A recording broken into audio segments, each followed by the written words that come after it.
It's May, so let's have a look and see what I made in March and April.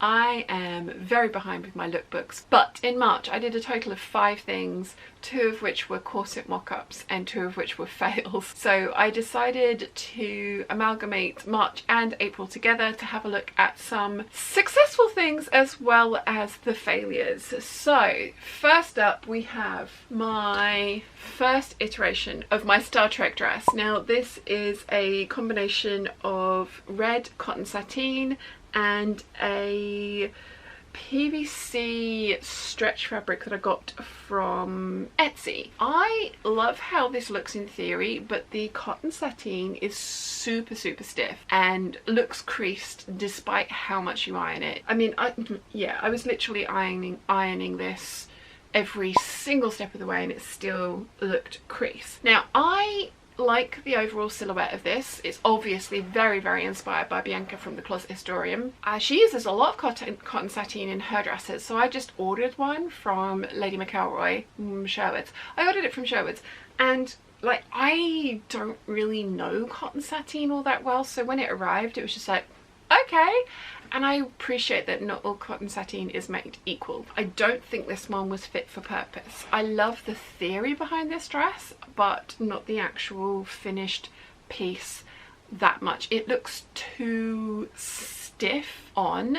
So whilst I like the pattern and I'm really pleased with how the pattern came out and all the colour blocking and all the little pieces, I don't like the overall finished dress. The other thing with that dress as well is I've lost a little bit more weight since I've made it. So when I got it finished, tried it on, it was 2 inches too big everywhere and it just looked awful on me. Now, because of the type of fabric I'd used and because of all the piecing, I decided to take that 2 inches out of the centre back seam, which has made it fit better, but it has kind of altered the fit, so it's not fitting so great around the upper torso. It would have been better if I could have taken some off of the side seams as well, but like I say, because of all the piecing, that wasn't really an option. I decided to try something different and I went back to the drawing board to test a theory with some scuba, because I thought scuba would be a good idea. Now this is the Vogue 8972. It might be the 8974. It's one of the two. I have done a sew along for this. I've made 14 or 15 of these dresses with the full skirt. If you go back to watch the sew along, I quite clearly say in that I'm never going to trace out the pencil skirt because I'd never wear it. I went back and traced out the pencil skirt.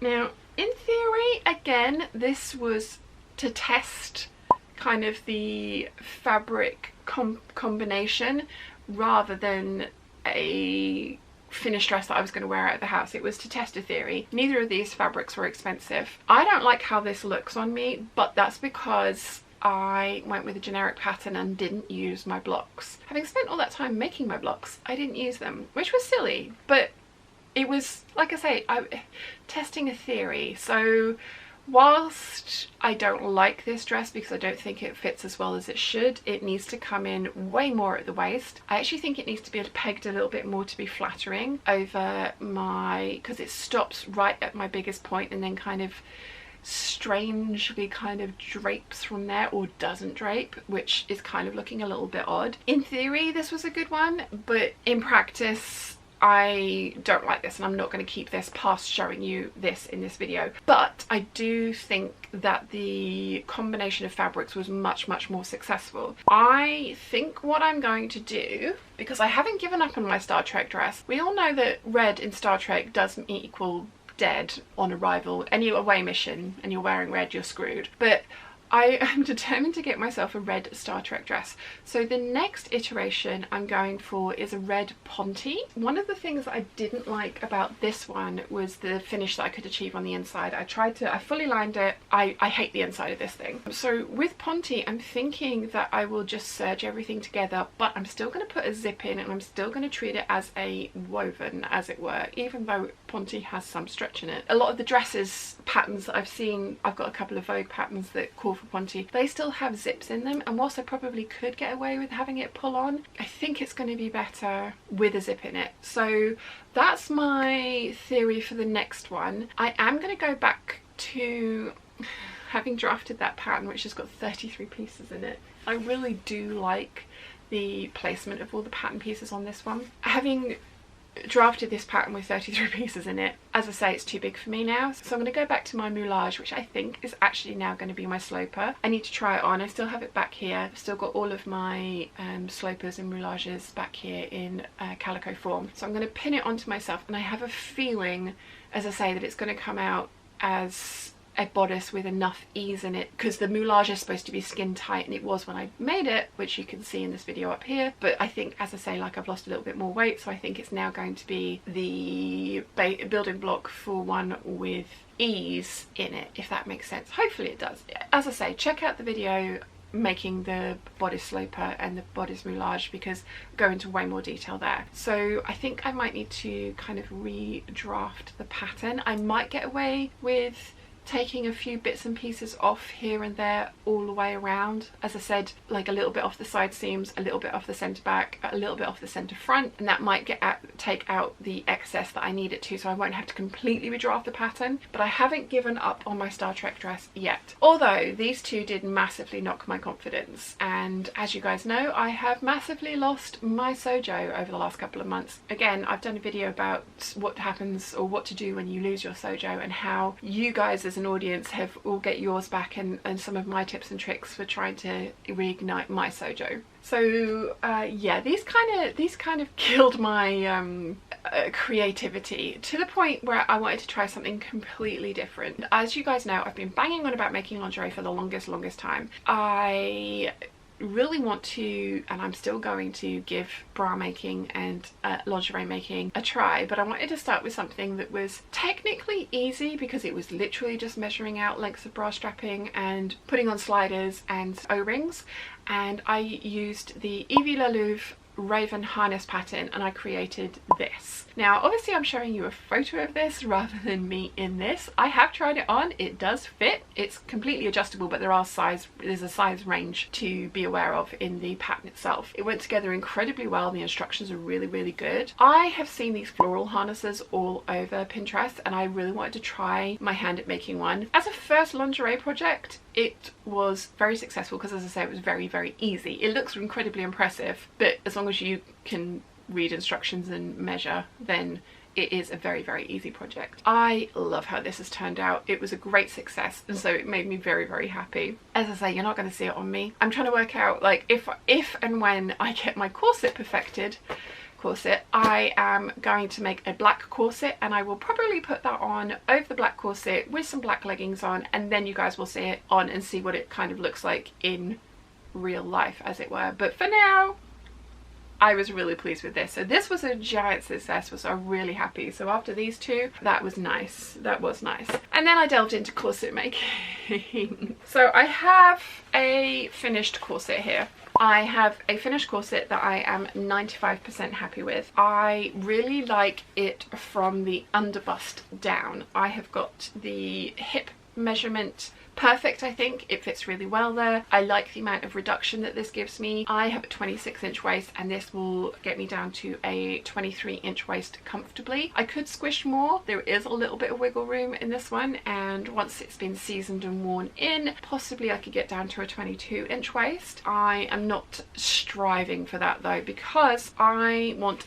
the corset to be comfortable. Now everybody, the entire time I was making this, I was putting shorts up for the progress for this, and everyone was just like, torture device. Well, not everyone, lots of people were torture device, and oh my god, that can't be comfortable. Genuinely, a well-fitting corset. I used to wear one for work. I wore one every day for 2 years. A well-fitting corset is actually very comfortable, and that's why I've been trying to make something like this, so that I can build my evening gowns and dresses on top of it, because I want to make dresses that are strapless or very like ethereal, kind of like, you know, like nothing holding it up kind of thing. I do have big boobs, and I cannot find, and I have looked, I cannot find strapless bras that work for me and give me the push-up that I want. Now this definitely gave me the push-up, but my 5% that I'm not happy with is the top line of this corset is digging in and giving me some overspill. Now it's not too big at the top, because even when it's fully laced tight, I can still pull it out 2 inches. So this is the Betty, is it the Betty corset? Yes, this is the Betty corset by Corsets by Caroline. I actually paid £65 for the custom made pattern, which came with a bunch of fitting advice from Caroline and a Zoom call to see the corset on and kind of give fit advice for that. I have finished this one. She has sent me some pictures of where she thinks I need to let it out at the back and take it in at the sides so that it doesn't do the squishy muffin top thing that it is doing. I mean, when you are squishing yourself into a corset, the squish has to go somewhere, and it tends to go up and down to whittle the waist. So you know, it wasn't unexpected that there was going to be squish, because I am fairly squishy, believe it or not, quite squishy. I'm still not 100% happy with the top neckline of this, but I do think that if I cut this in the, or trace this off in the correct way, I have now got an amazing underbust corset that will fit me perfectly. I am really happy with this experiment. This is the 4th iteration. There were many iterations, and like I say, there is a whole bunch of shorts on the progress of this. I have put this to the side for now because I wanted to make something that was going to be a success, and I will talk about that in a second. But I am going to go back to this corset making process, and I want to try again to try and perfect that top line so that I can then go ahead and make myself a moulage from this, because obviously the dimensions of me in this are very different to the dimensions of me in my regular underwear with no shapewear on at all. That way I can then start making the Gertie dresses that I want to make, and also the evening gowns that I want to make on top of this, which I'm really excited about. So 95% happy with this one. I'm keeping this because I am still losing weight, and I have a feeling that if I lose a little bit more weight, this actually might fit me a little bit better, because like I say, at the moment I am very squishy, and if that squish goes naturally, then this might fit me a little better. The other thing I can do is also not lace it quite so tight at the top, although I'm not sure how that's going to affect the support at the front. So happy with this, not perfect, still a 5% perfection rate to achieve. I am going to try the next one in the nude couture. I am going to obviously take you guys along with me for that one. Next up is the McCalls 7537 in this red viscose that I got from Guthrie and Ghani earlier this year. I saw this fabric on one of Lauren's fabric update videos and immediately paused it, went and found it, bought 5 meters. I've made an at by hand London and a top, and then this 7537 with it, with a tiered and gathered skirt, which there is a full tutorial for. There's also a sew along for this pattern as well. I've fully lined this, and I've also addressed the neckline. So all of my other ones have lacing down the front, and I have made the lacing and was fully prepared to put the lacing into this one, but I tried it on before I did that. Now the previous ones, the neckline gaped, and it gaped really badly to the point where it was like, I'm going to hide this with the lacing. This time around I took a little wedge out of the pattern piece, which literally a 1/2 inch wedge. It's now sitting flush against my skin, so I'm really happy with this, and I'm not going to put the eyelets and the lacing in at the moment. I have, like I said, I've made it and I'm going to keep it just in case. But it is cleavage-tastic like this, but as I say, it's not gaping, and I have worn this out. I didn't feel kind of like it was too much cleavage, and I really like how this looks. It was really fun trying it on with my petticoat. There's a lot of fabric in this skirt with all the gathering and tiers that are going on, so it was really fun to try it on with the petticoat. I can see myself wearing it out like that in the future, because I did think that that was really cute. This dress is one of my TNTs, but it's not a great one for getting your sojo back, because I thought, oh, you know, like, I know I'm gonna love this. I love the fabric, I love the pattern. It's a lot of moving pieces. It's not a difficult pattern to make, but it is a involved pattern to make. It's not like an Eve dress, which I can get done in a day. This one did take me a couple of days, and when the sojo was lacking and it wasn't coming together as quickly as I possibly would have liked it to, it was one of those ones where it was just like, I know I'm gonna love it, it's gonna be amazing, but I've still got to sew it, kind of thing. So whilst it's a TNT for me, it's not a great sojo motivator, I have found. But I am over the moon with how it's turned out, and I do think I want to get a belt like this to go with it. I think that bright blue pop of pattern leather at the waist would look amazing with this dress, especially if I got some pattern leather blue shoes, or red shoes possibly. I just love that there's so many different colours in the print that I can get away with trying out a whole bunch of different accessories with this. I do try and show do the dresses as pared back as possible in the twirls and not highly accessorized, so you guys can see what the basic looks like. But I do think I'm going to have a lot of fun accessorizing this one in the future. And like I say, I have worn it out and absolutely loved it. Felt great in it. So very happy with this dress. This is definite win, which is awesome. Then I needed to do some more sewing for the gala dinner. So I cut out my super precious, I think it's a Dolce & Gabbana fabric. I got it from Stitch Fabrics ages ago. It's a cotton twill and it's quite a heavy cotton twill. I made the KB Grace dress with a 5-panel circle skirt on it. The KB Grace dress is not available to purchase as a pattern